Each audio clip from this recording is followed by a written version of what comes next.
ఈ రోజు మీరు చాలా మంది నాయకులు వచ్చిపోతున్నారు, కానీ మన జగన్మోహన్ రెడ్డి గారు ఒకే మాట చెప్తున్నారు, మీ ఇంట్లో మీకు మంచి జరిగింటేనే నాకు ఓటేయండి, లేకపోతే వేయొద్దండి అన్నాడు.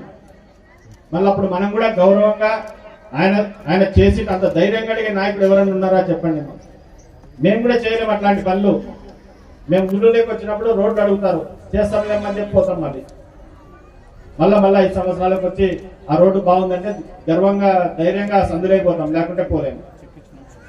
మాలాంటి వాళ్ళమే మేము ఇబ్బంది పడినప్పుడు ఈ మేమంతా ఒక నియోజకవర్గ స్థాయి నాయకులమే ఈ రకంగా ఉన్నప్పుడు రాష్ట్రాన్ని చూసుకునే వ్యక్తి, రాష్ట్రంలో 5 కోట్ల మంది ప్రజలకు నేను మీకు సహాయం చేసింటేనే, మీరు బాగుపడింటేనే నా పథకాల ద్వారా నాకు ఓటేయండి అని చెప్పగలిగే దమ్ము ఉంది అంటే నిజంగా కూడా ఎంత చేసింటే తప్ప ధైర్యం నమ్మకం రాదని మీరు ఒకసారి ఆలోచించండి.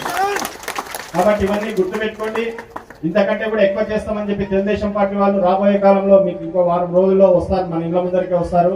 దయచేసి వాళ్ళ మాటలు నమ్మొద్దండి.